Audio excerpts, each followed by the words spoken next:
Hello everyone, if you've been following along so far, you'll know that I'm making an entire 1892 outfit from undergarments out, mostly hand knit and some hand sewn. And when I was making the skirt, one of the things that you all always were commenting to me and I was trying to remind myself to do was to add pockets to my skirt. I don't know how exactly historically accurate pockets like this would be, so if you know anything more, please do leave me some information about that. I am super interested. If you watch some of the other historical dressmakers on YouTube, you'll know that Morgan Donna recently added pockets to all of her skirts and dresses in her closet, and I'll leave a link down below to that if you're interested. But Bernadette Banner also did adding pockets to her skirt. And I'll leave a link down to the video below for that one as well, because that's the one that I'm actually going to follow to add some pockets to my 1892 skirt. Oh, before we go any further, just in case you're wondering, in a lot of these introductions I'm actually wearing articles of clothing that I hand knit or crocheted myself. So if you're interested, I'll leave the pattern for this particular sweater down below, as well as the yarn that I used. It's not a paid promotion or anything like that. I just really enjoy this particular sweater a lot, and the yarn is so soft. It's Knit Picks Wonder Fluff held together with a loft, and it's really light but comfortable. So just in case you were wondering what I'm wearing, I'll leave the links down below for you guys to look at. Let's go add some pockets to my skirt. So this is the place where I would like to have the pockets. Following Bernadette Banner's tutorial, I measured down from my waistband to about where I'd like my pocket to sit. She said about 8.5 inches down, and I found that for me, that was also a pretty good measurement of where I wanted my pocket opening to sit.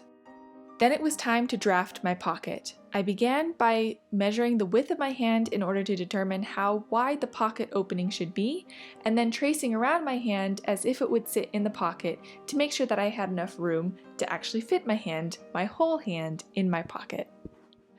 One of the items I wanted to be absolutely sure would fit into this pocket was my phone, so I tested out putting my phone in my pocket, and I did find that it was maybe a little bit too shallow, so I traced around the phone edges to make it deeper, to make it feel maybe a little bit more secure when the phone was inside. I was feeling quite good about this particular draft, so I gave my pattern piece quite an ambitious name. It was then time to cut out the pockets themselves. I would have loved to use a piece of fabric that was a little bit closer in color to my actual skirt. I actually do have some skirt fabric left over, but I still have to make the jacket, and I think it's going to be a bit of a tight squeeze, so I just decided to use some white muslin that I had on hand. I drafted my pocket pattern net, so when I cut out the pocket, I made sure to add approximately a 1/2 inch of seam allowance around the entire piece.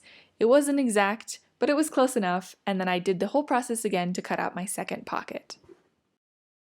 I then measured 8.5 inches down from the waistband at the side seam where I wanted to make the pocket opening. Then, in order to determine exactly how wide I wanted to make the opening, I used the actual pocket draft to mark the distance of which I would have to actually seam rip back.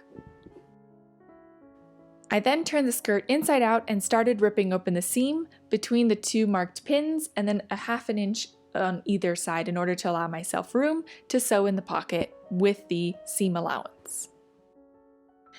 I then pinned the right side of the pocket to the right side of my skirt fabric at the side seam before sewing it together.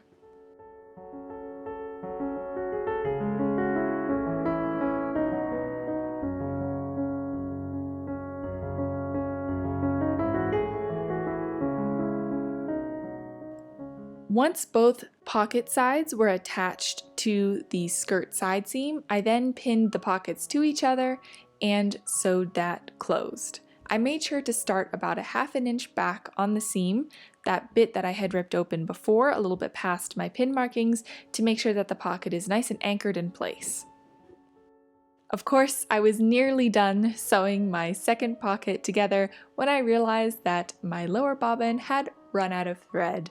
One of those moments where you stop to think, oh my goodness, how long have I been sewing without any bottom thread? Thankfully, it wasn't too far. Winding the bobbin went pretty quickly, and I was able to finish up this pocket.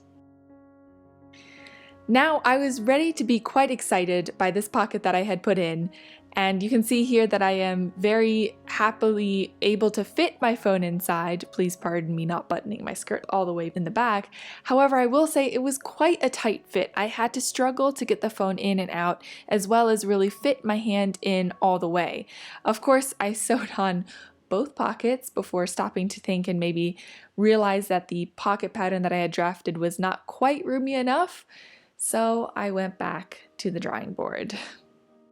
I used my existing pocket pattern in order to improve and make the next iteration of my pocket pattern piece. This one I made wider and longer with a hand opening a little bit larger. For anyone else who's drafting their pockets for the first time, I might suggest that you make the mock-up first and maybe test out just one pocket before sewing in both, because it is quite the effort to undo everything before then re-sewing everything back together. Now, while it might not seem like the most dramatic difference, you can see here that my old pocket is a bit shorter and not quite as wide as the new larger pocket that I drafted as my second iteration. I also pinned the white pocket right side to the wrong side of the seam allowance this time because I did feel like it was very easy to see the white lining from the pocket when I was wearing the skirt. I know this isn't the way that Bernadette says to do it in her tutorial, but I personally prefer the end results better, and my blue skirt fabric really doesn't fray all that easily, and I had made sure that it wouldn't fray easily because I pinked it, so I was more comfortable doing it this way because I felt that it hid the pocket better in the end result. Once again, I then sewed each of the pocket sides to the seam that I had ripped open, and then sewed the pocket together, including closing up that extra half-inch gap at either side of the pocket that I had done before. And that finished adding the pockets to my skirt. And as you can see, I am much happier with my second iteration of my pocket. It is far easier to put my hand in and out and put objects in and out, and I feel like it's also a little bit better hidden because I do have quite a contrasting inner lining of the pocket. I am so happy that I'll be able to store all sorts of things in my pocket while I'm wearing my 1892 outfit, and maybe you'll also think about adding some pockets to some skirts or dresses that you own because it's actually easier than I thought it would be. However, I do recommend maybe testing out your first drafted pocket pattern before doing both and having to undo everything twice. Anyway, thank you all so much for watching. If you enjoyed this video, feel free to give it a like. If you want to see more historical knitting or sewing, you can subscribe, and I will see you all next time.